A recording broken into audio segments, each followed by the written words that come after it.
What up? What up? We live. We live. Seed talk, stuff to make your seeds walk. Um, I have a very special guest. I'm not gonna be able to do this with you. Go ahead. um, and we're talking about how the relationship with your parents impacts and influences how you date. I wouldn't So, necessarily. Mm. why don't you go ahead and introduce yourself and tell us, who you are in terms of the relationship with your parents, and how that impacts, you know, your experiences now, you know, who you are as a black woman and whatnot. Because a lot of people in the Northwest, Seattle, black women included, say it's really, really hard dating out here. So I want to get your aspect from telling who you are and then how your relationship with your parents and how you grew up, impacts how you date. I'm Christina. Can't speak for everybody, but I grew up with my mom and two aunts. So a house full of black women. So growing up, your foundation was you're not gonna need a man for anything. So it's like make sure that you can pay your bills, take care of a household, stand strong, handle the world. But when it came to dating, as far as you weren't taught how to be gentle, maybe submissive, learn to forgive. It was like whatever their hurt and pain was, they instilled it on you to make sure you wouldn't follow in their footsteps that they did. So it was making sure you got you. So we weren't taught how to make room. For me, it wasn't make room for a man. Mm. So you said be submissive. I guess if you Talk want to about call it that. submissive, I mean, we've always been taught submissive is the bad thing, submitting yourself to somebody make you feel lower than, not knowing that that's not what it really is. But What if you really want is to it say that, then? yeah. When someone says a black woman should be submissive to their husband or the person they're married to, if it's not like that, then what is it?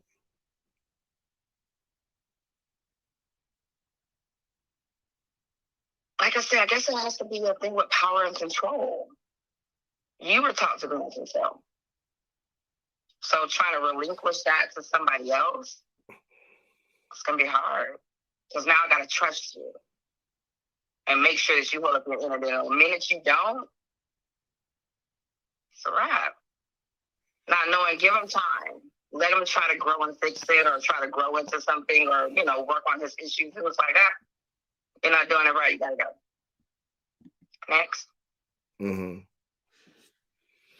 So how did that impact you and your relationship? Did you grow up thinking that you were supposed to be submissive to a man? No. Like I said, needing a man, or that wasn't even in their cards. Well, my mom's cards. It was more of, take care of yourself. Be mindful of the men out here. 1 + 1 is 2. We were always taught, never go to a man's house not knowing what time it is. I mean, if you're going over there and it's just past a certain hour, don't be shocked. That's So it was crazy like, though. prepare yourself. Hold on, time out, time out. That's crazy though. What? I So know I'll probably get a lot with the Me Too movement, but I mean, no, but I'm saying the implication that when you go over to a man's house determines what to expect from that interaction. not necessarily expect, but just to be aware. So if a man asks you to come over to his house after what time, it means this. Shoot, 11, 12, 1. I mean, So if you go over to a man's house after 11 p.m., that means he wants to have sex with you. I mean, it could be all hours of the day now. The older you get, you can have Exactly. morning, That's the whole midnight, point. whatever. But from that era, an 80s baby, we just knew if you're going over a man's house after a certain time, 9 times out of 10, he may want some. So don't put yourself in positions that you're not ready for. That was her biggest thing. I don't think there's a time limit on when you want some, though, as a woman, right? That's what I'm saying. Now that I'm older, yeah. But when you were growing up, it's like, if you go past a certain time, you know what you're going over there for. And it's like, no, you really could just be Netflix and chilling. But what we call that in the educated community or conscious community, we call that rape culture. Yeah. It's the culture of, well, if you went over there at a certain time and something happened that you didn't like, that means you should be aware of the times you're going over there. And but now it's like even a the time of focus day should is be just, on what was done to you, not the time of the day. You feel me? you said what? The focus should be on what was done to you, not the time of the day. Correct. And if we're talking about the Black community, most of them don't want to talk about it. They won't go into detail. They'll just tell you, just don't do it because this is what happened. Okay, what happened? Like, they won't go into detail and relive it and heal from it. It's just like learn from my mistakes and try not to let that happen to you. But nobody really goes into detail. About what? If it was a rape, if it was consensual or not consensual, nobody really, if somebody touched you inappropriately or anything, most of the time, most people didn't talk about it. It was just like, just don't put yourself in certain situations. The detail of the action, like you said, it was more of the time. It wasn't the action itself. Even though you knew it was rape, they just never went into detail of like the encounter. So you feel like you were in situations where you felt like you were expected or obligated to give your body? Yeah. And you wasn't. That's when I was younger, out kicking it, having a good time. Somebody calls you up, picks you up at a certain time, like it's 1 o'clock in the morning. Where are you going? It's 9 o'clock in the morning? 1 o'clock in the morning. Oh, yeah. And you feel like those experiences taught you what? Mama was right. I mean, no lies told. I don't see any lie. I mean, at some point, it's going to be some type of feeling trying to creep up on or, roll up on you, massage, the typical, ooh, you need a massage. Sex is always on the table. Okay. And those early experiences that you had, how do you think it impacted how you dated in your relationships as you got older?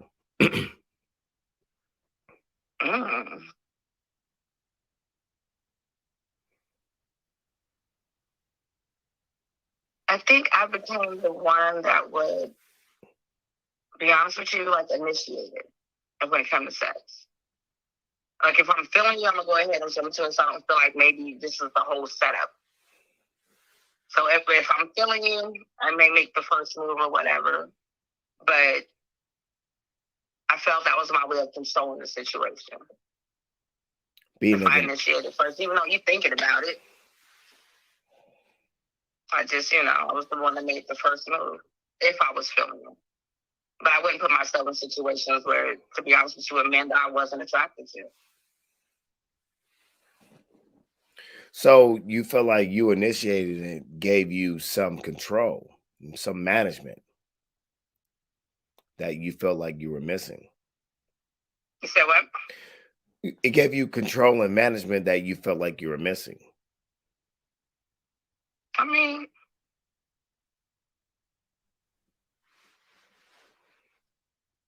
if that's how you want to put it.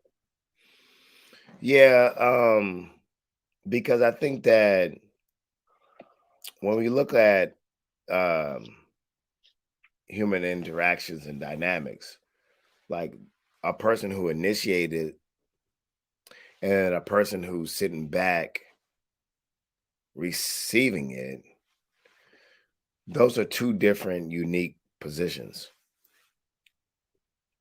Okay. And I think Example. that that has a lot to do with that person's background, like who's initiating it and then who's receiving it.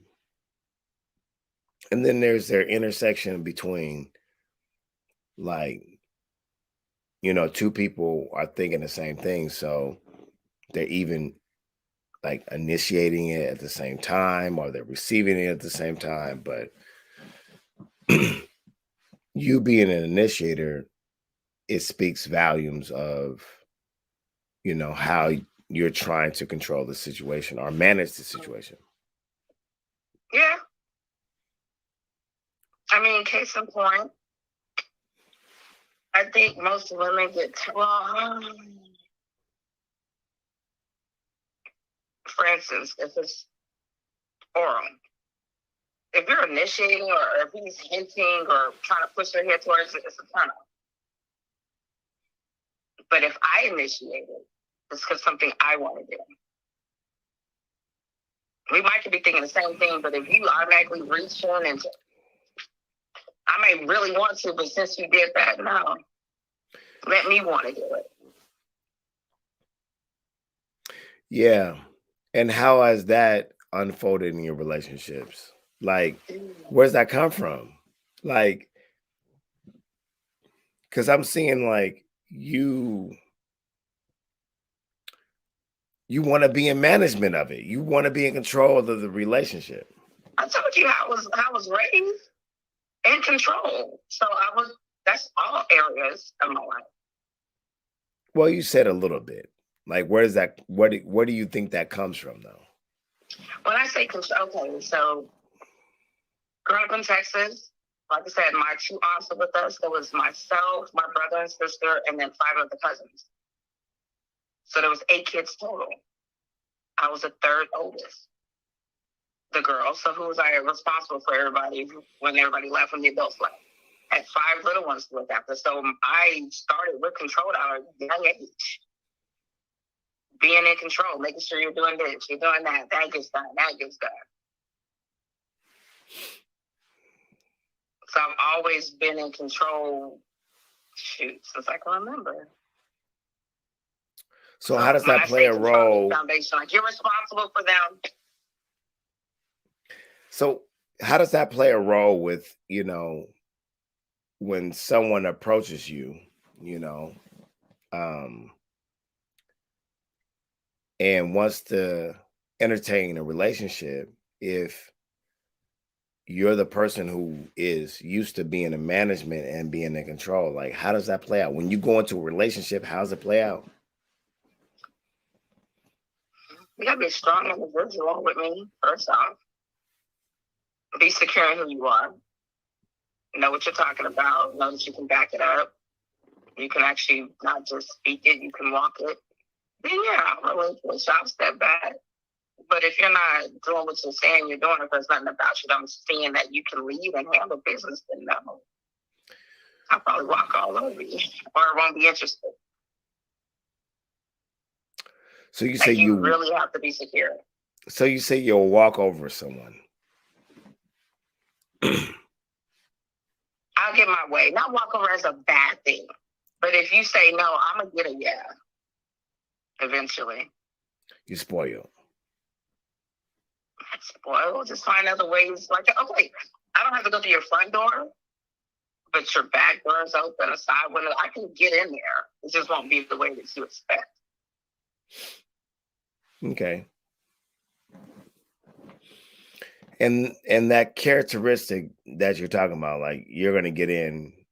It's not a bad thing. Like you're not gonna tell me no. I'm gonna find a way. Like I will exhaust every aspect before I can be like, all right, you want it. But you're not gonna tell me to do this and then just no. Give us an example of, when that happened.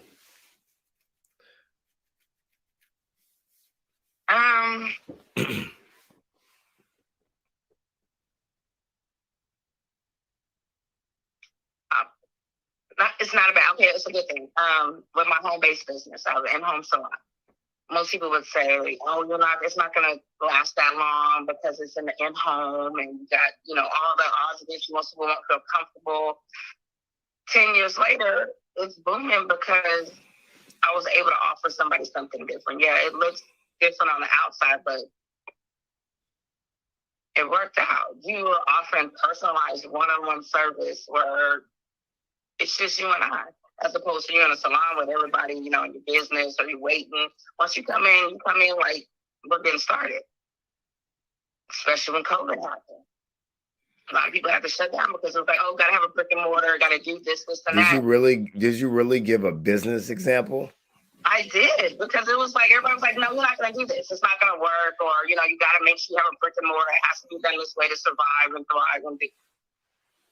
I'm going to still get what I want. I'm just going to do it a different way. I was looking for more of a romantic example. I don't have any of those. But that's what we're talking about, though. You do have those. You do. No, I don't. I don't think, no, I mean,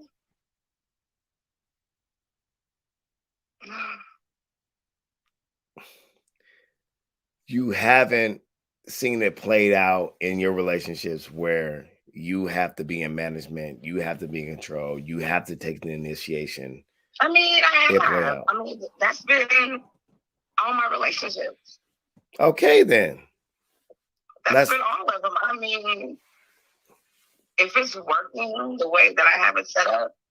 What's your setup? We're going to rock this way. And what's your setup? If you got a different view, show me. And if not, then I'm taking back over. Okay, tell us about your setup. What's your setup? You said your setup. As far as what setup? In relationships. You just now said your setup. As far as like the finance, I just have to be in charge. I got to make sure everything is going smoothly. What if he wants to be in charge? Then show me. In charge of what? How you want to be in charge. When I say charge, especially if we're living together, we need to make sure our finances is good. My foundation is my major. That's it. You mess up my foundation, you're going to have some problems. I can deal with like other stuff in relationships, but if we're living together, I mean, I've been with people where you're not holding up your end of the deal. As far as like either you're part of the rent or, yada, yada, yada, and then I got to step over and say, go. Might as well be by myself. If you're not going to handle what you said you're going to handle, then why are you here? It sounds like you're saying that finances is a big part of relationships. Hell yeah. Especially when we're living together. I don't have children. I don't have to take care of somebody. Now, don't get me wrong. If you fall off and you have a hard time or you get hurt, no problem. But if you're willing, able, embodied, and healthy, what are you doing? Okay. So what I hear you saying is finances is a top priority when you come into a relationship with someone. Now we're getting somewhere. It is? So that's before love. I mean, I did love first. All right. So what comes first? Is the finances or love? You said what? What's come first? Yeah. What comes first? The finances or the love? I did the love thing first. I did that. I overlooked some things that I shouldn't have. I don't have time for that. Like, this is man that love. So that comes with some finances and everything, like you got on your business. I don't want to take care of anybody. So first and foremost, right now, is finances for you then? If you're gonna mess with me, yeah. You gotta at least have your shit together. I'm not asking for anything. I got me. Right. But I can't stop what I'm doing and say, okay, come on, let's catch up. Let me hold you. I'm gonna walk with you like, no. So you could find a dude that you really, really like. And wait, And he's he's cool, homeless, but doesn't have a car, he just got work. no, I didn't say homeless, but his Okay, so what we finances got? ain't right. That's a pass then. Can you take care of you without asking anything from me? Maybe If not. he can, then yeah. And you're working on some things, I don't have a problem. But if you don't have anything and you're not trying and you're sitting back expecting, like I said, I don't have any kids. Right. We're too grown to be sitting back just, oh, you know, good sex ain't gonna keep a roof over your head. Eventually that shit gonna get Right. you'll be homeless with some good dick. I don't know what to say. You will. If that's that love that you want to say that comes in, yeah. Right. Even right. love will get on your nerves. Where do you think that comes from? Finances first.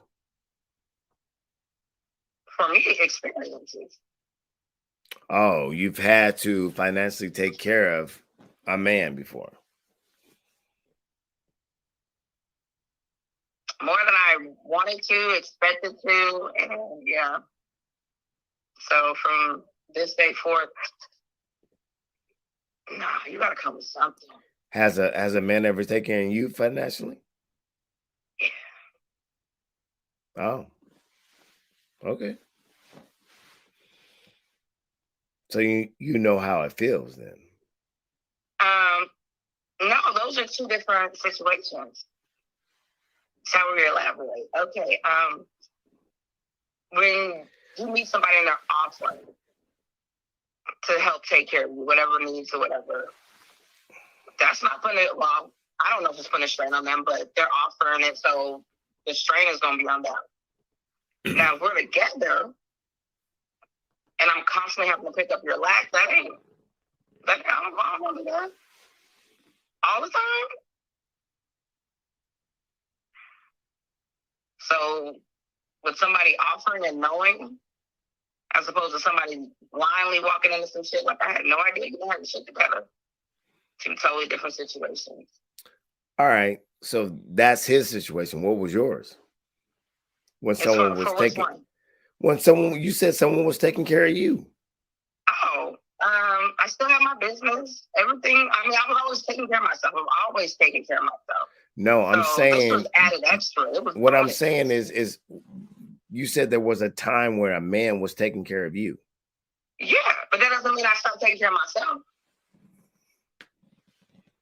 Okay, I'm confused. That was extra. So what's the difference between a man taking care of you and you taking care of a man?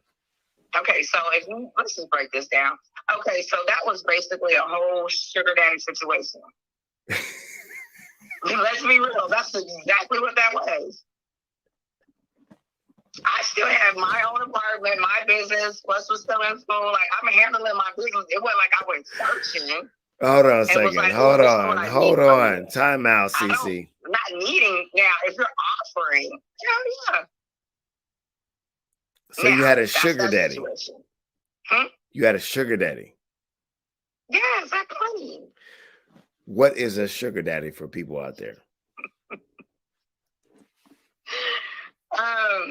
They're different now. Back in the day, it used to just be, an older gentleman that just needed company. Maybe some, every now and then a little bit more attention. But from the church bar, I just wanted somebody, he was lonely. Wanted somebody to hang out with, feel young again. So and financially provided for whatever you needed. So they pay you to hang out with them. Oh yeah. Not even hang out sometimes. Just be like, phone call, Okay, so was that your experience? Yeah, I mean, like I said, that's what your sugar daddy was. He would pay you to call him on the phone. Yeah. That's it. Time is valuable. But that's it. He would call you For So, one of them, yeah, it was just converse. so he will call you, you pick up, and that was a part of the relationship that you pick up, and then he'll pay you for picking up. Mm-hmm. Probably bought a new phone, paying the phone bill. Oh, so he would pay for the phone that you answered on. Bought the phone, all that good stuff. Okay. Mm-hmm. How'd that work out? It was fine. I mean, Why did it end? everything was coming to an end. Yeah, we know that. People know. I look at it like people will exit your life eventually. Everybody's gonna leave you. We just don't know when. And you hope that you enjoyed them while you had them, Right. and that's your time. All right. I think we need a part 2 on this to learn more. But on C Talk, we do plan of actions. What do you see is the plan of action as we move forward when we're talking about date? Excuse me, when we're talking about dating. Plan of action in what aspect? In the aspect of how do you use your past relationships with your parents or whatever to contribute and add to a quality dating experience? I don't even know if you can do that. I can. You can? Yeah, I'll go first. So if someone were to ask me that, the number one thing I would say is what I learned from the relationship with my parents is treat people how you want to be treated. I mean, And that's a good one. I feel like that's what my mom, first and foremost, and then my grandmother, and then my stepfathers that I had, I felt like I was important. How I Mm-hmm. felt was valuable. And I felt that way because they treated me because the way they want to be treated. Correct. So that's one example. And that's why I always like to talk things out in a relationship. Whether Mm-hmm. it's the good, the bad, or the neutral, let's stay talking. And that's what my parents did. They always talked to me. I got punished, you Mm-hmm. know, and I didn't always have things that went my way, but we always talked it out. And I think that's was a result of, you know, they talked it out with me because that's how they would want things to be resolved, to be talked out. So I ask you the same thing. What's one thing that you learned from your parents that contributes to your dating and that whole experience? I mean, like I said, being raised by my mom, same things. Treat others as you want to be treated. Be mindful of people's feelings. That was her biggest thing. It's like you never know what people are going through. And she was a giver, so I tend to be a giver as well. Which can be a bad thing because sometimes you keep giving, giving, giving, and nobody's filling you back up. So that's one thing that I can say now that I'm learning is to take time for myself. My mother was the type of person that was always giving no matter what. Tired, dead tired, but it was just like, who's pouring back into you? Like her biggest thing was you're well. If you keep pouring out, nobody's pouring back into you. You're not gonna be enough when somebody needs you. But her biggest thing as well was figure it out. I think that's why I am who I am today. Figure it out. Life, relationships, figure it out. Yeah. And most people nowadays just want the answer. And it's like, you don't have to go through some things to get it. But no, they want the answer right then and there.